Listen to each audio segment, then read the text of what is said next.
Vamos ler Hebreus capítulo 10, do versículo 32 a 39, e depois Hebreus capítulo 12, do versículo 1 a 3.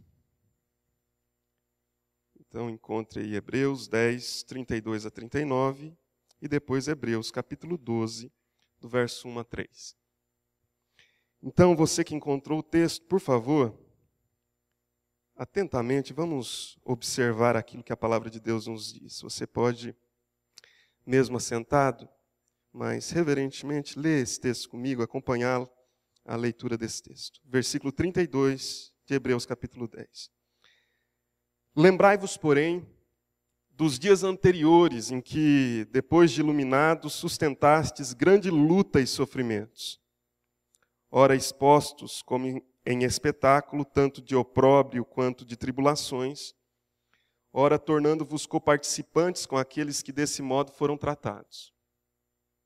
Porque não somente vos compadecestes dos encarcerados, como também aceitastes com alegria o espólio dos vossos bens, tendo ciência de possuirdes vós mesmos patrimônio superior e durável. Não abandoneis, portanto, a vossa confiança, ela tem grande galardão. Com efeito, tendes necessidade de perseverança para que, havendo feito a vontade de Deus, alcanceis a promessa. Porque ainda dentro de pouco tempo aquele que vem virá e não tardará. Todavia o meu justo viverá pela fé, e se retroceder nele não se compraz a minha alma. Nós, porém, não somos dos que retrocedem para a perdição. Somos, entretanto, da fé para a conservação da alma. Vá até o capítulo 12, por favor, versículo 1. Portanto, também nós, visto que temos a rodear-nos tão grande nuvem de testemunhas, desembaraçando-nos de todo o peso e do pecado que tenazmente nos assedia, corramos com perseverança a carreira que nos está proposta, olhando firmemente para o autor e consumador da fé, Jesus, o qual, em troca da alegria que lhe estava proposta, suportou a cruz, não fazendo caso da ignomínia, e está assentado à destra do trono de Deus. Considerai, pois, atentamente aquele que suportou tamanha oposição dos pecadores contra si mesmo, para que não vos fatigueis, desmaiando em vossa alma. Amém. Vamos orar mais uma vez, queridos? Feche os olhos. Pai, eu te agradeço pela intercessão que recebi, e agora quero também interceder, Deus, para aqueles que nessa manhã estão atentos para ouvir o que o Senhor tem a nos dizer. Quero pedir que o coração de cada um de nós seja tocado por obra do Teu Santo Espírito. Nós cremos que o Teu Espírito habita em nós e habita no meio de nós. E eu creio que o Senhor tem uma palavra a comunicar ao nosso coração nesse momento, e nós estamos abertos a ouvir a Tua voz. A Tua voz é poderosa, Senhor. A Tua voz despede chamas de fogo. A Tua voz é majestosa, quebra os cedros do Líbano. A Tua voz, Senhor, é tudo que nós precisamos. Nós precisamos ouvir o Senhor. Nós precisamos ser orientados pelo Senhor. Ó Deus, nós não sabemos decidir com sabedoria, por isso precisamos de ouvir a Tua voz. Muitas vezes nós nos sentimos inquietos diante, Senhor, das lutas e problemas que experimentamos e vivenciamos em nossa vida e precisamos ouvir a Tua voz.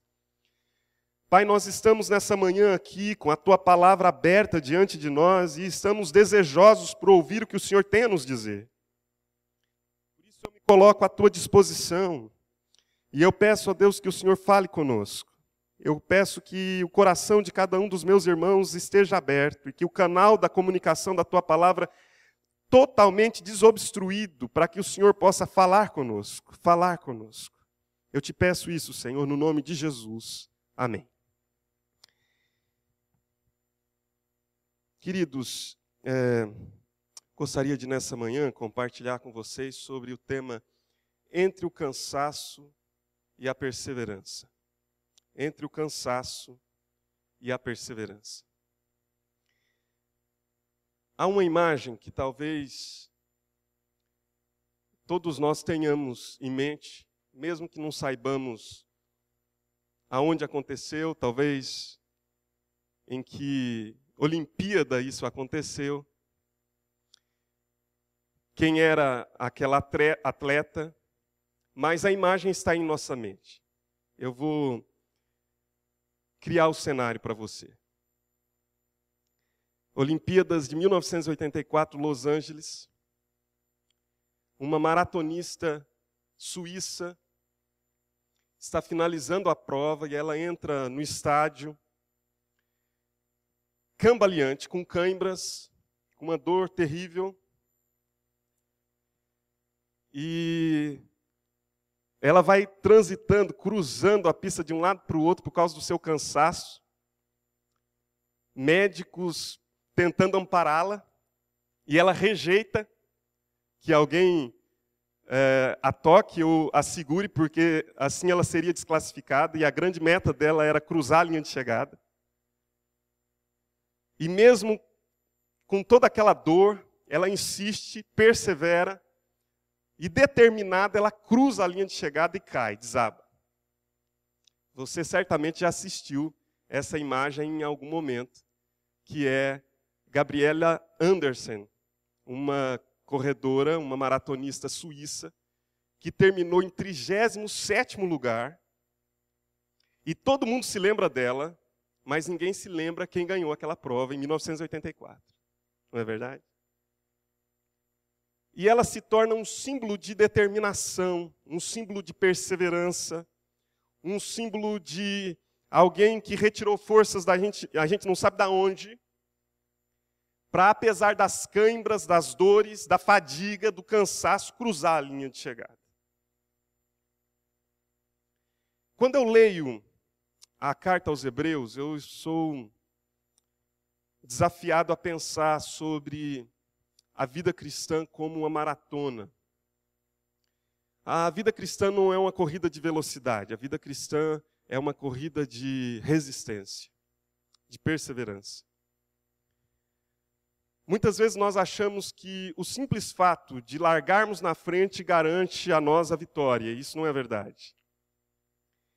Quando nós olhamos para as Escrituras, Jesus diz, por exemplo, na parábola do semeador, que há aqueles que começam com grande euforia, com grande alegria, mas não possuem raízes, logo fenecem, logo retrocedem e desistem.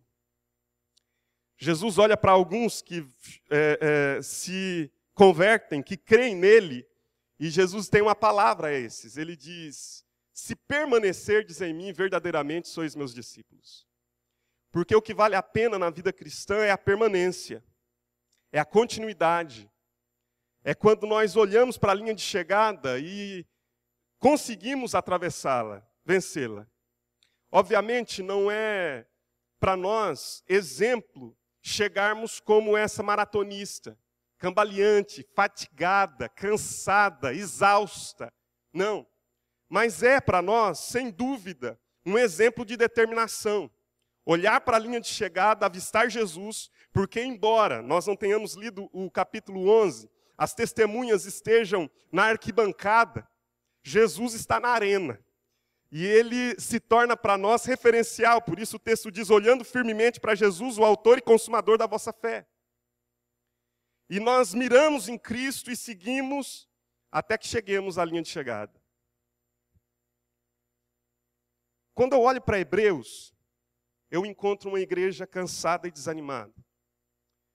Capítulo 12, versículo 3, a Bíblia diz que a intenção do autor aos Hebreus a escrever aquilo é que eles não se desanimassem, não se cansassem, que a alma não se tornasse exausta a ponto de entregar os pontos. Quando eu olho para a carta aos Hebreus, eu encontro uma igreja com vários sintomas de exaustão, de cansaço.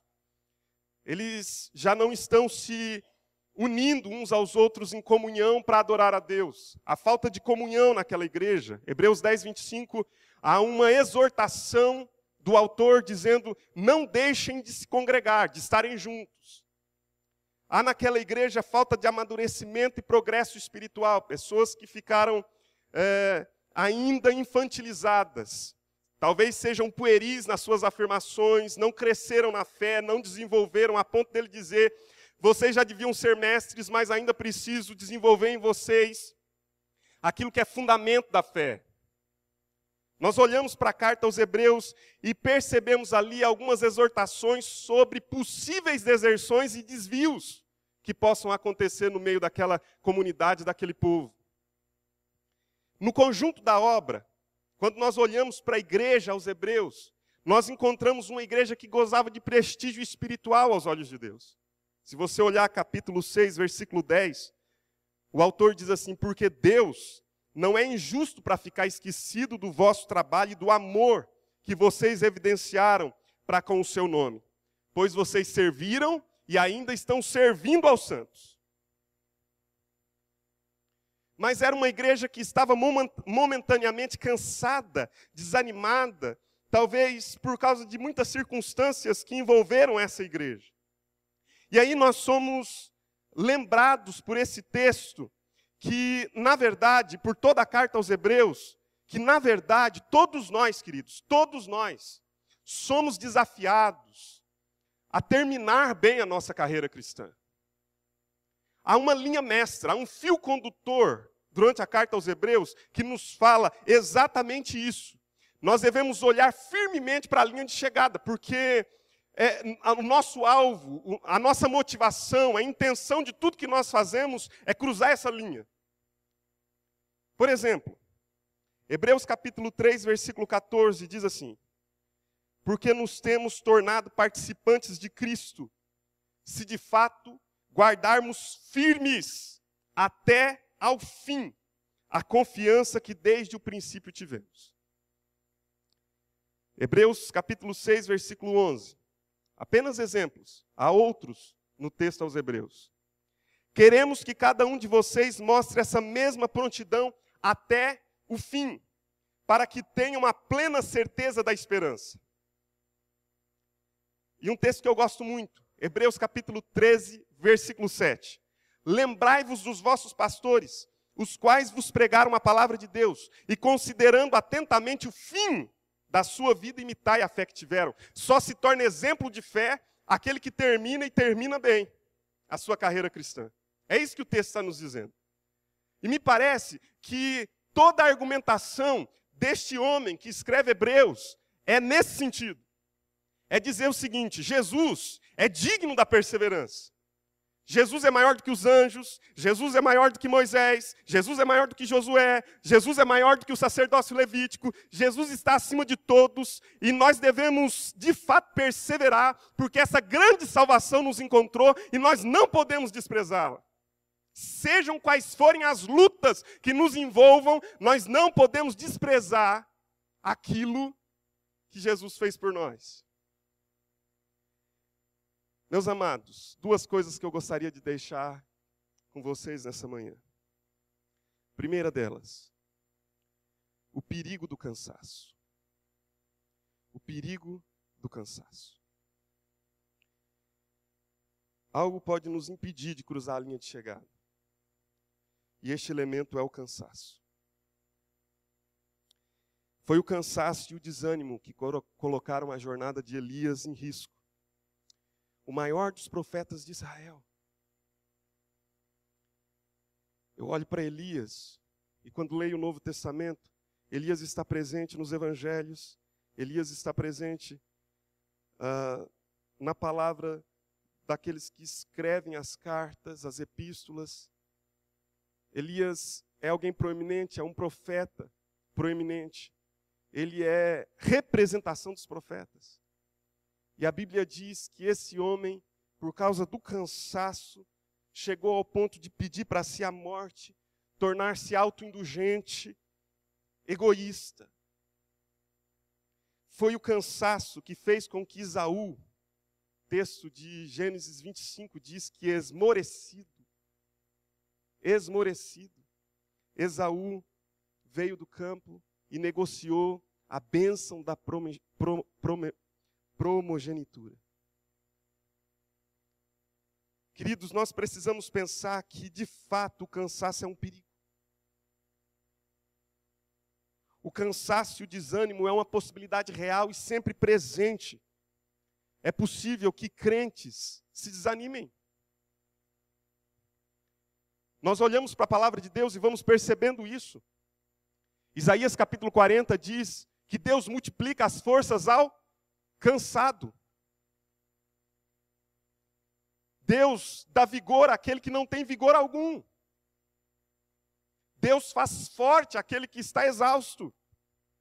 Deus é o único que consegue multiplicar o zero e ter um resultado positivo, né? Deus multiplica as forças ao cansado, ao que não tem nenhum vigor. Eu olho para as Escrituras e percebo que é possível sim nós nos cansarmos na nossa caminhada por vários motivos. E quando Mateus capítulo 11, Jesus diz, vinde a mim, vós todos que estáis cansados e sobrecarregados, talvez não seja apenas um apelo à conversão, mas também seja um apelo a nós perseverarmos em nossa caminhada cristã. Cansados, sobrecarregados. E por que nós nos cansamos? Nós nos cansamos porque a corrida não é de velocidade, mas de resistência. E com um elemento agregado. É uma corrida de resistência com obstáculos. Já que nós estamos falando de Olimpíadas, vamos falar de Olimpíadas, Copa do Mundo não, né? Melhor. Melhor a gente falar de Olimpíadas, pensar em 2016. Em 2004, em Atenas, isso só acontece em maratona, o Vanderlei Cordeiro de Lima encontrou um irlandês louco na frente dele. Ninguém esperava aquilo. Ele tinha tudo para ser o primeiro, chega em terceiro. Chega comemorando, mas ele encontra um obstáculo. Algo que não estava previsto. Algo que não devia estar ali, mas de repente atravessa o seu caminho. A vida cristã é uma corrida, e é uma corrida com obstáculos. E nós precisamos resistir apesar dos obstáculos. Agora pense comigo. Eu vejo dois obstáculos presentes aqui na carta aos Hebreus e nesses textos que lemos. Primeiro deles, nós nos cansamos por causa das lutas. Se você prestar atenção, o versículo 32 em diante, até o versículo 34, a palavra de Deus nos diz que eles se converteram, esse grupo de irmãos, essa igreja, essas pessoas haviam sido iluminadas, e logo após a confiança depositada em Cristo, tiveram de sustentar grande luta e sofrimento, diz a palavra. Eles sofreram perseguição, os bens foram confiscados, provavelmente não chegaram ao martírio ainda. Em Hebreus capítulo 12, a Bíblia diz, na vossa luta contra o pecado não resistiram até o sangue. A perseguição talvez chegasse a vias de fato, talvez ainda não havia chegado, mas eles deviam aguardar que isso pudesse acontecer. E nós nos cansamos porque muitas vezes as lutas são grandes. E nós, ao olharmos a vida cristã, nos encontramos diante de situações que parecem um desfiladeiro sem saída. Nos esquecemos da promessa, queridos, de que junto com a provação, Deus também provê o escape e o livramento. Lutas que vão nos cercando, que vão nos envolvendo e que vão fazendo-nos desistir, desanimar. Muitos de nós não abandonamos a corrida, mas não corremos mais com entusiasmo. Muitos de nós não abandonamos a luta. Estamos lá, na trincheira, mas escondidos. Nós já não queremos nos envolver com intensidade. Muitos de nós não perdemos a fidelidade, mas perdemos a paixão. E é esse o problema. E é essa reflexão que Deus tem trazido ao meu coração ultimamente. Que muitas vezes nós continuamos fiéis, mas não continuamos apaixonados. Nós continuamos servindo ao Senhor, mas nós não servimos mais com a paixão, com o entusiasmo, com a entrega que servíamos antes. Refletindo em Mateus capítulo 20, na parábola dos trabalhadores da vinha, muitos de nós começamos muito cedo, na primeira hora do dia, E de repente lá estamos nós nos aproximando do declínio, do crepúsculo da tarde, 11ª hora, 5 horas da tarde. A jornada está acabando, mas nós olhamos para o dia todo que se passou e estamos fadigados com o calor do dia, com as lutas e com as dificuldades que enfrentamos. As lutas desanimam, é verdade. Mas nós precisamos voltar para a palavra do Senhor e nos lembrarmos, Romanos capítulo 8, versículo 18. Por quê, queridos? Sabemos, temos a convicção, estamos convictos de que os sofrimentos do tempo presente não são para ser comparados com a glória que há de ser revelada em nós. Nós devemos crer de todo o nosso coração que a nossa leve e momentânea tribulação não é para ser comparada com a glória que vai ser revelada em nós. E ainda que o nosso homem exterior se corrompa, o nosso homem interior se renova de dia a dia. Nós precisamos de fato confiar de que muitas das nossas lutas, das disciplinas, das provas que nos sobrevêm, são manifestações do amor de Deus.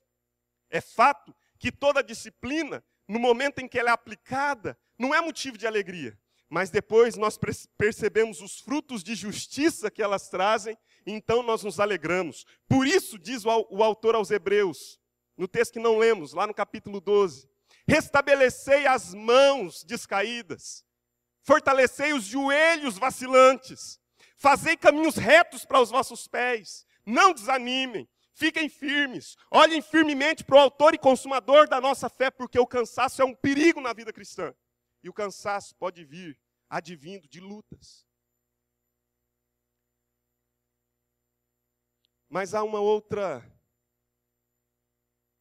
questão, um outro obstáculo aqui na nossa caminhada. Não apenas lutas, mas o cansaço pode advir também de nós não tratarmos com seriedade o pecado. Capítulo 12, ele diz, desembaraçando-nos de todo o peso e pecado que tenazmente nos assedia. Desembaraçando-nos de todo o peso e pecado que tenazmente nos assedia. Todo peso e pecado que se apega a nós com firmeza e se agarra e não quer nos largar. O perigo do cansaço pode advir de obstáculos como as lutas, mas pode também advir de um obstáculo chamado pecado. E nós precisamos olhar para isso com muita seriedade, irmãos. Nós vivemos num tempo em que nós estamos permutando algumas palavras para nos tornarmos mais agradáveis aos ouvidos.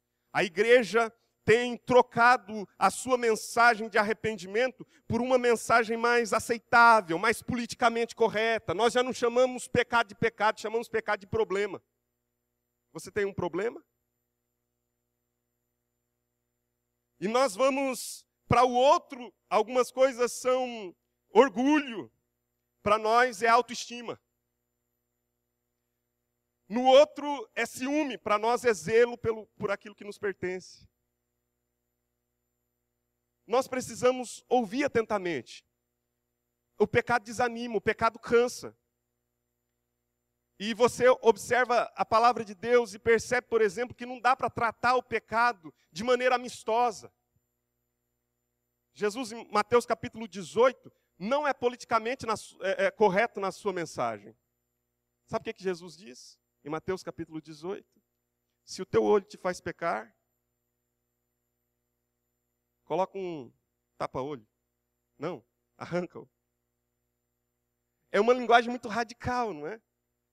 Mas Jesus é só radical com aquilo que Ele sabe que nos atrapalha, que nos maltrata, com aquilo que, de fato, em nada contribui com a nossa esperança cristã. Nós precisamos, queridos, tratar seriamente com o pecado. Eu li um livro esses dias chamado Retorno à Santidade, de Gregory Friesel, e ele tem uma frase lá interessantíssima.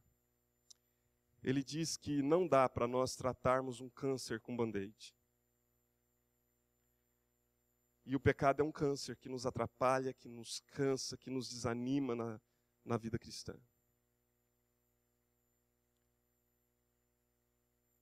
A W. Tozer nos diz que na caminhada cristã, o importante não é a velocidade com que andamos, nem a distância percorrida, mas sim a direção que tomamos. É a direção que nós tomamos. Em segundo lugar, não apenas o perigo do cansaço, mas esse texto nos fala sobre a necessidade de perseverança.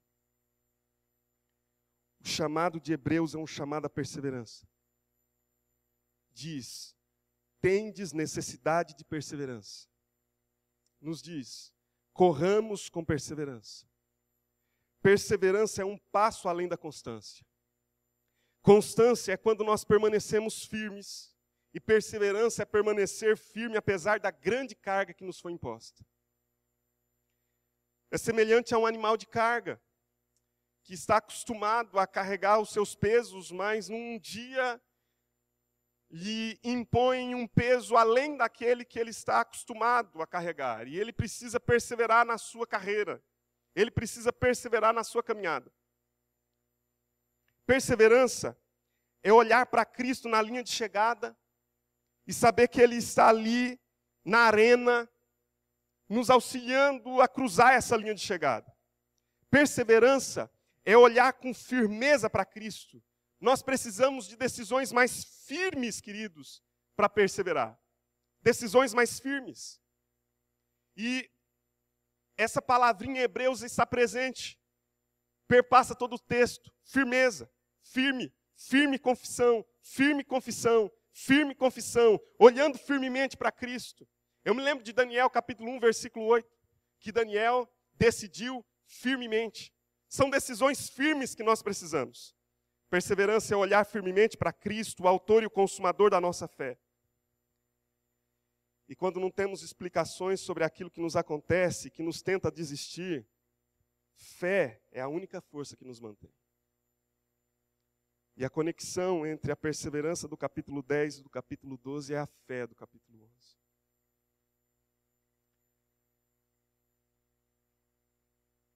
Existem perigos de nos cansarmos na caminhada. E existe a necessidade de perseverarmos na caminhada.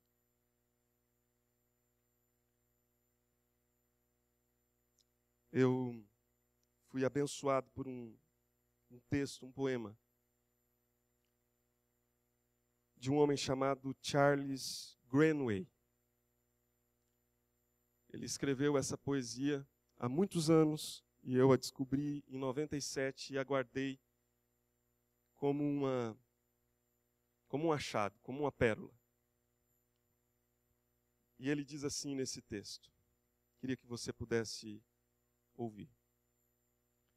Se eu desistir, o que ganharei? Terminará a batalha? Ficarei livre? Não, nem a porta se fechava, nem a batalha terminava, porque Deus teria outro para ficar na brecha se eu desistisse. Se eu desistir, o que farei? Procurarei abrigo do calor, esquecerei o clamor do perdido. Por um tempo seria feliz, depois descobriria que já não era. E gastaria o meu tempo orando para fazer algo e dizendo a Deus, por que desistir? Se eu desistir, descobrirei que Deus não desiste. A batalha ainda rugirá.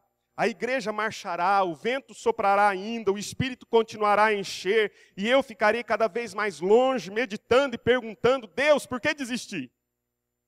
Se eu desistir, que poderei dizer a Deus que me chamou, ao povo que me enviou, ao pagão que confiou em mim, para mostrar-lhe o caminho, ao Espírito que me anima dia após dia?